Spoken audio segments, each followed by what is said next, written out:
Well, thrilled to have here now with me is New York Post immigration reporter Jennie Taer to take us through the latest in what's been going on. Thanks for joining me. Let's start with the biggest news of the past week. You've got a great exclusive here, and that is Kilmar Abrego Garcia, still held up in El Salvador. He is the alleged MS-13 gang member, alleged domestic abuser who was kicked out of the country by Trump. But you revealed this week through court documents from 2018 that Abrego Garcia was accused of being a gang member by his ex-wife and the father of her two kids. What more can you tell us about this charming fellow who Democrats seem to think really needs to come back to the U.S.? It's very strange because in the last few days, I just haven't heard the phrase Maryland man. It seems like that's really disappearing from the media as we continue to see more of these allegations come out. I mean, it feels like every day we're getting something new. And in the last few days, we've learned a couple of things. One of them, like you mentioned, there was this allegation from Kilmar Abrego Garcia's wife, from an ex of hers who said, he is the father of two of her children, and he asked for a custody hearing in their children's case. And he said, literally verbatim, that it was because she was dating a gang member and he was worried about his kids and their safety.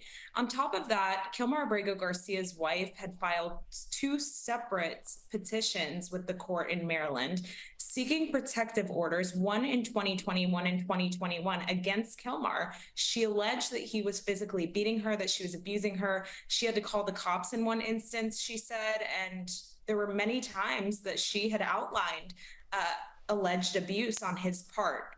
There were other allegations, of course, that the Department of Homeland Security released. We could go on forever about this. I mean, it was the time he was detained for hanging out with MS-13 members in a Home Depot parking lot in Maryland.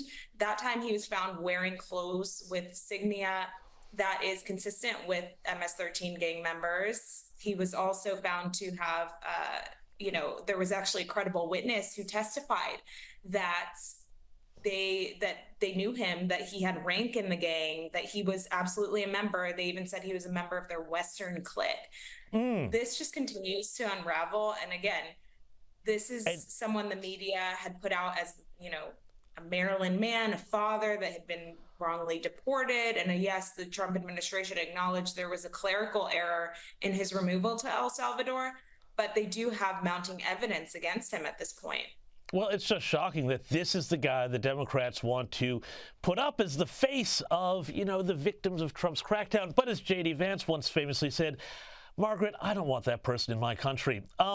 Beyond, though, the Kilmar case, the pushback against President Trump's immigration crackdown is continuing with a U.S.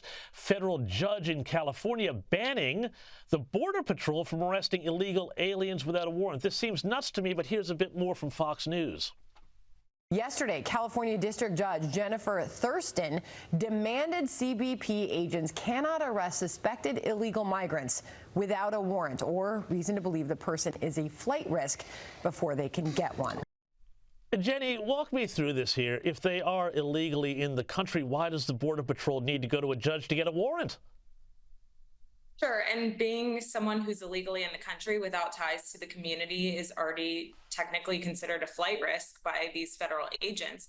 A lot of times they do have civil arrest warrants, but they're operating in a state like California where their hands are tied. I mean, I have sources who deal with these issues all the time, who are in these sanctuary states, who are stymied by the judges that are in their jurisdictions. This is something that continues to actually hinder the Trump administration's mass deportation agenda. And it actually allows a lot of these illegal immigrants to find hiding places across the country. So in California, for example, the ICE agents there have a much harder time making arrests, just in general, across the board, not just in this case. But they have this policy where they cannot do what's called knock and talks. This is something they do in other areas of the country. They'll be able to go after a target knowing that their last known address is a certain home or apartment complex. They'll knock on the door. They'll be able to talk to whoever's there and try to determine without incident or without, a risk of an incident, by just talking to the individuals there and trying to get someone nabbed without going out into the community, essentially going out onto the street and having to pull people over. This is not allowed in California. This is something that the ACLU push forward. It's something that is, again, it's hamstringing their abilities to make arrests. And this is something that continues to be a problem on top of this issue of Border Patrol not being able to make arrests in this county where this judge is. They're continually seeing that sanctuary jurisdictions are pushing back against the Trump administration more and more. And the Trump administration, of course, is also pushing back and trying to threaten these jurisdictions with prosecution, with withholding funding. And so it's a battle right now between the two. And I think the border czar, Tom Homan, earlier today said something very much suggesting that there's going to be a major move in terms of dealing with some of these sanctuary jurisdictions. Have you heard that? And have you heard of anything that might be coming down towards these jurisdictions? Well, we know the Trump administration has already started to push forward lawsuits against sanctuary jurisdictions. I mean, they sued the city of Chicago, the state of Illinois.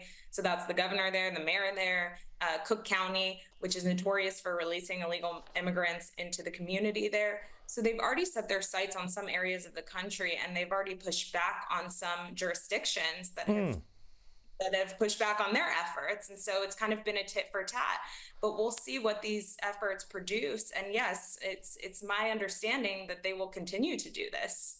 Well, we'll see. But also, finally, I just want to ask you about this insane case here of Milwaukee County Circuit Judge Hannah Dugan, who has been suspended by the Wisconsin Supreme Court after she was accused of helping a man evade immigration authorities. Now, I've spoken about this case before, but this just seems like it gets worse and worse. Right. I mean, a judge is supposed to be an impartial person in the court, to be able to hear both sides of a case, to be able to allow for individuals seeking justice to feel as though they are getting a fair shake.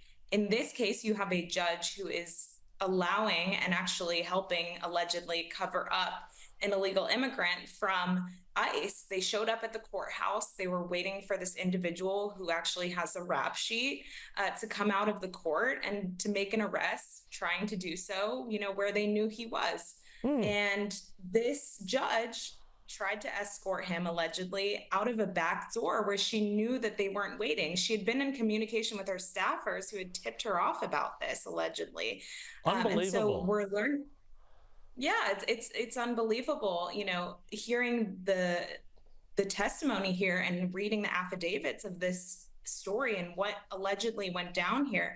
I mean, this is someone who tried to allegedly shield an illegal immigrant at the end of the day from federal immigration authorities. And this is not just someone who's here illegally. This is someone who has a record here, who is in the court for a reason, of course. And that reason was alleged domestic violence. Jennie Taer, we're going to have to leave it there. Thank you so much. But check out her stuff in the New York Post. She's fantastic.